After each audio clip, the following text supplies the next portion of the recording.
नमस्कार, माझं नाव आहे ऋतुजा.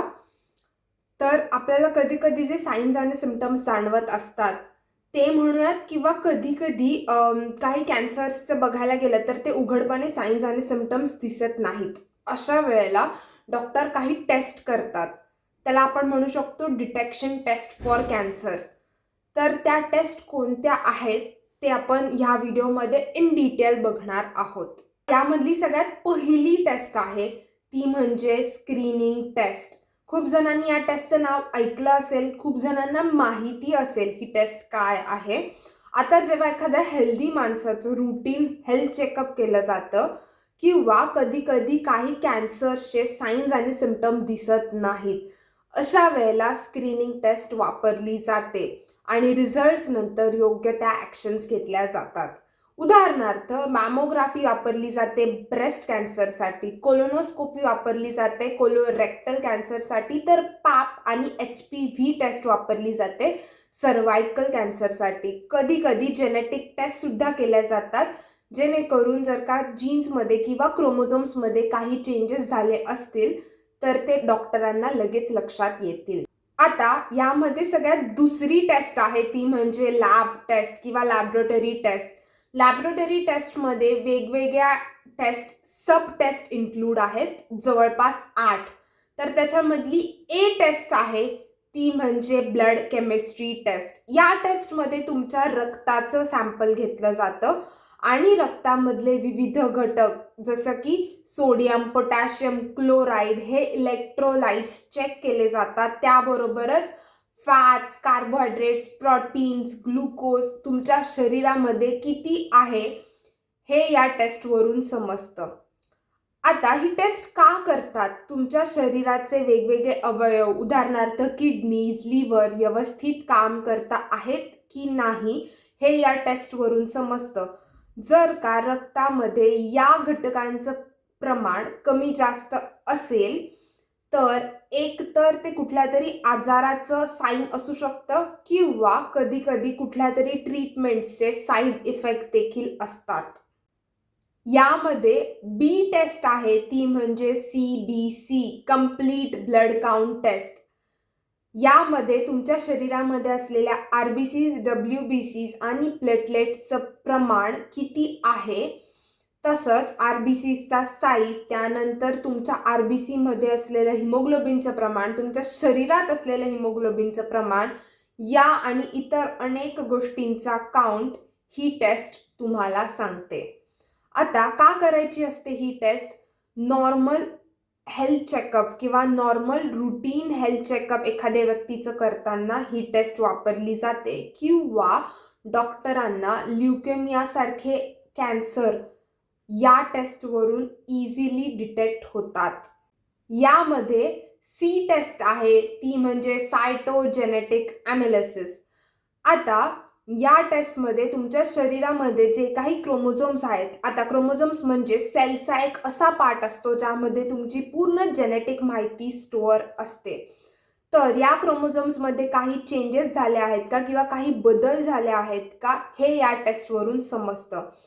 तसंच नक्कीच कॅन्सरचं डिटेक्शन किंवा कॅन्सर डायग्नोसिस करायला डॉक्टरांना या टेस्टवरून सोपं जातं आणि त्याबरोबरच तुम्ही जी काही ट्रीटमेंट घेत आहात त्या ट्रीटमेंटचा बॉडीला इम्पॅक्ट होतो आहे की नाही हे देखील या टेस्टवरून समजतं. आता यामध्ये डी टेस्ट आहे, ती म्हणजे इम्युनोफिनोटायपिंग. आता आपल्या शरीरामध्ये जे काही अँटीबॉडीज असतात, या अँटीबॉडीज अशा सेल्सच्या शोधात असतात की ज्यांच्या सरफेसवरती म्हणजेच वरच्या भागावरती अँटीजन असेल. त्यामुळे डॉक्टरांना समजतं की या सेल्स नक्की कोणत्या आहेत, या हेल्दी सेल्स आहेत, कॅन्सरस सेल्स आहेत किंवा इतर काही वेगळं आहे. त्याबरोबरच आपल्या शरीरामध्ये जर का कॅन्सरची ग्रोथ होत असेल तर तो कॅन्सर कोणत्या स्टेजला आहे हे देखील शोधायला या टेस्टमुळे सोपं जातं. तसंच ब्लड कॅन्सर म्हणजेच ल्युकेमिया मॉनिटर करायला देखील ही टेस्ट वापरली जाते. यामध्ये ई टेस्ट आहे, ती म्हणजे लिक्विड बायोप्सी. तुमचा ब्लड सॅम्पल घेतलं जातं आणि तुमच्या ब्लडमध्ये कॅन्सर सेल्स आहेत की नाही हे तपासलं जातं. जर त्या आढळून आल्या तर त्यावरून तुमच्या कॅन्सरची कोणती स्टेज आहे हे तपासलं जातं. त्याबरोबरच कधीकधी ट्रीटमेंट प्लॅन देखील या टेस्टवरून केला जातो. ट्रीटमेंट मॉनिटर देखील या टेस्टवरून केली जाते. आता यामध्ये एफ टेस्ट आहे, ती म्हणजे स्पुटम सायटोलॉजी. तुमच्या थुंकीचं सॅम्पल घेतलं जातं आणि तुमच्या थुंकीमध्ये काही ॲबनॉर्मल सेल्स आहेत की नाही हे तपासलं जातं. कारण कधीकधी खोकताना किंवा कफद्वारे तुमच्या फुफ्फुसांमध्ये जे काही पार्टिकल्स असतात, सबस्टन्सेस किंवा सेल्स आपण म्हणूयात, ते फुफ्फुसांद्वारे तुमच्या तोंडापर्यंत तुमच्या थुंकीमध्ये आढळून येतात. त्यामुळे या थुंकीचं सॅम्पल घेऊन त्याच्यावरती टेस्ट करून डॉक्टरांना समजतं की कुठला आजार आहे की नाही. त्यामुळे या टेस्टचं मेन उद्दिष्ट आहे की ही टेस्ट लंग कॅन्सर डिटेक्ट करायला मदत करते. जी टेस्ट आहे ती म्हणजे ट्यूमर मार्कर टेस्ट. थोडीशी कॉम्प्लिकेटेड आहे, पण मी तुम्हाला इझी करून सांगते. आपल्या शरीरामध्ये नॉर्मल किंवा हेल्दी सेल्स कॅन्सरच्या अगेन्स्ट काही बनवत असतील किंवा शरीरामध्ये कॅन्सर सेल्स एखादा पदार्थ बनवत असतील, ते डिटेक्ट करायला किंवा बेनाईन ट्यूमर किंवा मॅलिग्नंट ट्यूमर किती हानिकारक आहे, त्याबरोबरच जर शरीरामध्ये कॅन्सर आढळून आला तर त्यासाठी कोणती ट्रीटमेंट द्यायची, ट्रीटमेंट प्लॅन काय असेल, तसंच तुमची बॉडी ट्रीटमेंटला कसा रिस्पॉन्ड करते हे सगळं डॉक्टरांना या टेस्टवरून समजतं. लॅब टेस्टमध्ये शेवटची एच टेस्ट आहे, ती म्हणजे युरिनो ॲनालिसिस.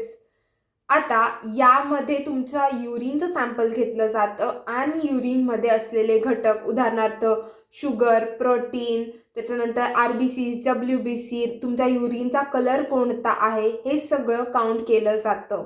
याचा उपयोग अर्थातच किडनी कॅन्सर असेल किंवा ब्लॅडर कॅन्सर असेल किंवा खूप रेअर असलेला युरिओथेलिकल कॅन्सर असेल, हे शोधायला मदत होते. आत्तापर्यंत आपण 2 टेस्ट बघितल्या. त्यामध्ये पहिली होती ती म्हणजे स्क्रीनिंग टेस्ट आणि दुसरी होती ती म्हणजे लॅब टेस्ट. आणि मी जे काही तुम्हाला सबटाईप्स सांगितले ते 8 सबटाईप्स होते लॅब टेस्टचे. आता तिसरी टेस्ट आहे ती म्हणजे इमेजिंग टेस्ट. यामध्ये देखील वेगवेगळे सबटाईप्स आहेत की इमेजिंग टेस्ट वापरून कॅन्सर कसा डिटेक्ट केला जातो. त्यामध्ये ए आहे ती म्हणजे CT स्कॅन. खूप जणांनी हा शब्द ऐकला असेल, खूप जणांनी ही टेस्ट केली देखील असेल. तर या टेस्टमध्ये पेशंटला एका मोठ्या टेबलवरती आडवं झोपवलं जातं आणि त्यानंतर फोटोज घेतले जातात.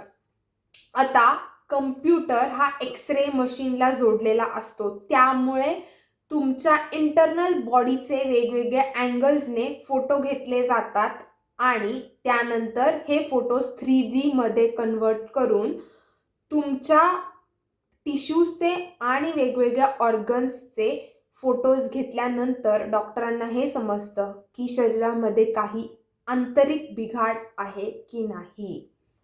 आता यामध्ये बी टेस्ट आहे ती म्हणजे MRI.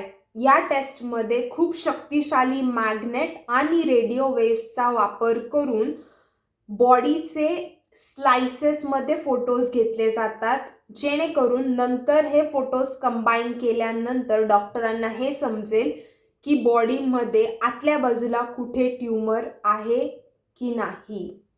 आता इमेजिंग टेस्टमध्ये सी टेस्ट आहे ती म्हणजे न्यूक्लिअर स्कॅन.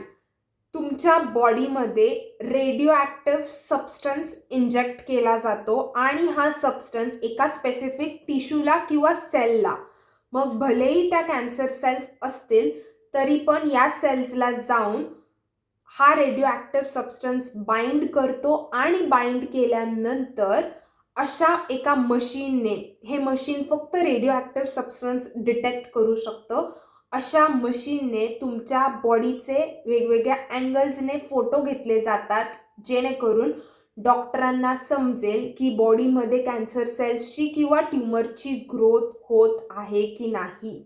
आणि घाबरू नका, हा रेडिओ ॲक्टिव्ह सबस्टन्स बॉडीमधून युरिन किंवा तुमच्या स्टूलमधून बाहेर पडतो. आता यामध्ये डी टेस्ट आहे, ती म्हणजे बोन स्कॅन.